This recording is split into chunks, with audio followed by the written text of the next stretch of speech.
بسم اللہ الرحمن الرحیم۔ حلال رزق اور حضرت امام احمد بن حنبل رحمۃ اللہ کا واقعہ بیان کیا جاتا ہے کہ ایک مرتبہ امام شافعی رحمۃ اللہ نے حضرت امام احمد اللہ کو خط لکھا کہ بہت عرصہ ہوا آپ تشریف نہیں لائے، آپ سے ملاقات کو جی چاہتا ہے۔ جواب میں حضرت امام احمد بن حنبل رحمۃ اللہ نے فوراً اپنا پروگرام لکھ کر بھیج دیا کہ فلاں دن فلاں تاریخ کو میں آپ کی خدمت میں مصر میں حاضر ہو رہا ہوں۔ حضرت امام شافعی رحمۃ اللہ نے اپنے گھر والوں کو، اپنے ملنے جلنے والوں کو اور دوسرے علماء کو ان کے آنے کی اطلاع دی، پھر ان کی دعوت اور ان کے استقبال کا خصوصی اہتمام کیا۔ آپ نے لوگوں سے بتایا کہ اگرچہ وہ میرے شاگرد ہیں مگر وہ ایک بہت بڑے امام ہیں، اللہ تعالیٰ نے ان کو بڑا مرتبہ عطا فرمایا ہے۔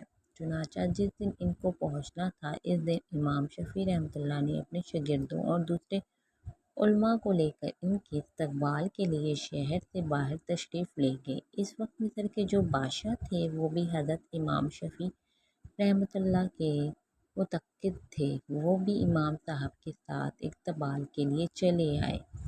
پھر یوں ہوا کہ حضرت امام احمد بن حنبل وقت مقرر پر پہنچ گئے۔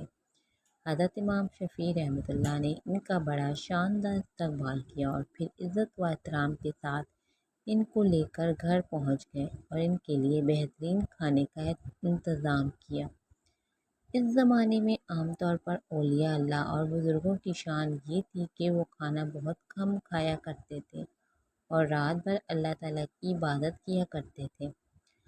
جب حضرت امام احمد بن حنبل رحمۃ اللہ علیہ کھانا کھانے بیٹھے تو دیر تک اس طرح کھانا کھاتے رہے جیسے کئی روز کے بھوکے ہوں۔ باقی لوگ کھانا کھا کر اٹھ گئے مگر وہ کھاتے رہے۔ لوگ بہت حیران ہوئے کہ حضرت امام شافعی رحمۃ اللہ نے تو ان کی تعریف کی تھی کہ یہ بڑے اللہ والے اور بزرگ انسان ہیں، مگر یہ تو خوب پیٹ بھر کر کھانا کھا رہے ہیں۔ لوگوں میں اور گھر والوں میں ان کے بارے میں چم گوئی ہونے لگی، لیکن کوئی کچھ نہ بولا۔ پھر جس کمرے میں حضرت امام احمد بن حنبل رحمۃ اللہ علیہ کے لیے رات کے وقت آرام کرنے کا انتظام کیا گیا تھا، اس کمرے میں حضرت امام شافعی رحمۃ اللہ کی بچیوں نے ایک مصلی بچھا دیا، مسواک رکھ دی، استنجے کے لیے ڈھیلے اور پانی رکھ دیا، وضو کے لیے لوٹا بھی لا کر رکھ دیا، تاکہ جب وہ رات کو تہجد کے لیے اٹھیں تو انہیں کسی قسم کی کوئی پریشانی نہ ہو۔ اور اس زمانے میں رات کو تہجد کے لیے اٹھنا ایک عام معمول تھا۔ اللہ تعالیٰ بچائے کہ آج ہمارے زمانے میں یہ افسوسناک ماحول ہو گیا ہے کہ صبح 8 بجے اور 9 بجے اٹھنا ہمارا عام معمول بن چکا ہے، اور کئی لوگ تو اس سے بھی تاخیر سے اٹھتے ہیں۔ اور جو علماء اور صالح لوگ تھے وہ تو رات بھر عبادت کیا کرتے تھے۔ اللہ تعالیٰ ہم سب کو بھی تہجد پڑھنے کی توفیق عطا فرمائے، آمین۔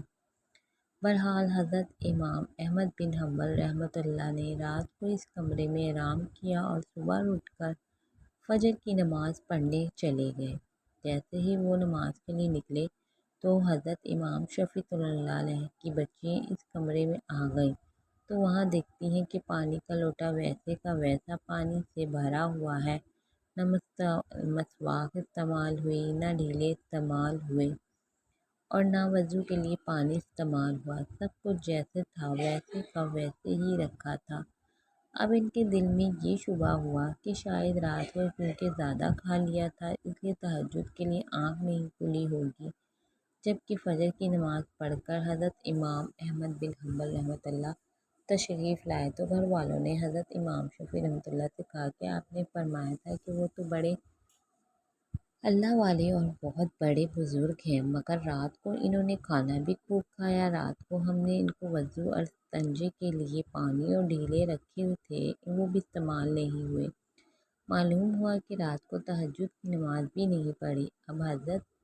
اب حضرت امام شافعی رحمۃ اللہ علیہ کو بھی تشویش ہوئی، لہٰذا انہوں نے حضرت امام احمد بن حنبل رحمۃ اللہ کو بلایا اور تنہائی میں لے جا کر ان سے پوچھا کہ اس طرح کی باتیں سننے میں آ رہی ہیں، کہ آپ نے کھانا بھی غیر معمولی طور پر کچھ زیادہ کھایا اور جس کمرے میں آپ کے لیے سونے کا انتظام کیا گیا تھا، اس کمرے میں آ کے شب میں استعمال کے لیے جو چیزیں رکھی گئی تھیں وہ بھی استعمال میں نہیں آئیں۔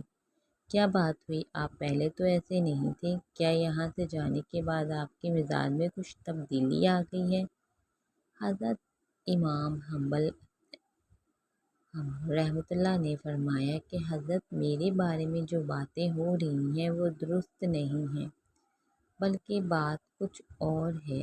بات دراصل یہ ہے کہ میں جس وقت کھانا کھانے کے لیے آپ کے دسترخوان پر پہنچا اور جس وقت میں نے اس کمرے میں قدم رکھا تو میں نے دیکھا کہ اس کھانے کے حلال اور طیب ہونے کی وجہ سے وہ کمرہ نور سے چمک رہا ہے، اور یہ دیکھ کے آسمان سے لے کر اس دسترخوان تک انوار کی بارش ہو رہی ہے۔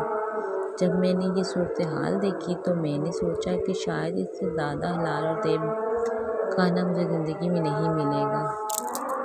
لہٰذا جتنا بھی زیادہ سے زیادہ اس کو کھایا جا سکتا ہے کھا لیا، اس لیے کہ اس کھانے کا ذرہ ذرہ ایمان کو اور دل کو روشن کرنے والا ہے۔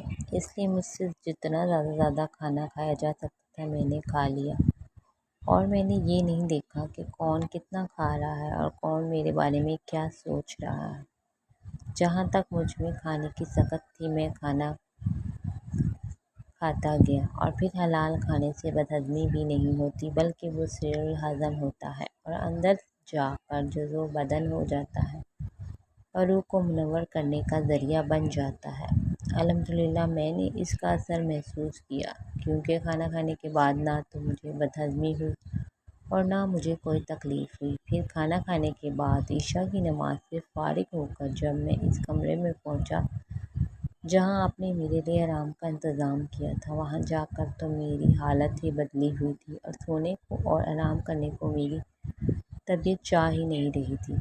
اگرچہ میں سفر کر کے آیا تھا، مگر اس کھانے میں اتنی غذائیت اور توانائی تھی کہ میری تھکاوٹ بھی ختم ہو گئی اور سستی بھی جاتی رہی۔ جب میں سونے کے لیے لیٹا تو مجھے نیند نہ آئی، لہٰذا میں لیٹا رہا اور لیٹے لیٹے قرآن و حدیث میں غور کرتا رہا، تاکہ پوری رات غور و فکر کرتے ہوئے گزر گئی۔ اور اسی رات میں نے قرآن و حدیث سے ایک سو مسائل کا حل تلاش کر لیا۔ وہ مسائل ایسے تھے جو ان سے پہلے کبھی میرے ذہن میں نہ آئے ہوں اور نہ ان کی طرف میرا کبھی خیال گیا ہو، لیکن جب آج کی رات میں نے غور کیا تو مجھے ایسا محسوس ہوا کہ قرآن و حدیث کے علوم اور اثرات میرے سامنے کھلے ہوئے ہیں۔ تمام مسائل کی تفصیل اور جوابات میرے ذہن میں آتے چلے جا رہے تھے، اور صبح تک میں مسائل کا حل جانچتا رہا۔ اسی حالت میں صبح ہو گئی۔ یہ سب آپ کے کھانے کا اثر تھا جو رات بھر میں نے محسوس کیا۔ اس لیے تہجد کے وقت نہ تو لوٹا استعمال کرنے کی ضرورت پیش آئی اور نہ مسواک کرنے کی ضرورت پیش آئی، اور وہی عشاء کا وضو میرے لیے فجر میں کام آیا۔ یہ سن کر حضرت امام شافعی رحمۃ اللہ نے پھر اپنے گھر والوں کو حقیقت حال بتائی، اور جو لوگ ان کے بارے میں غلط قسم کی باتیں کر رہے تھے ان سے کہا کہ تم نے ان کی شان میں گستاخی کی ہے، لہٰذا ان سے معافی مانگو۔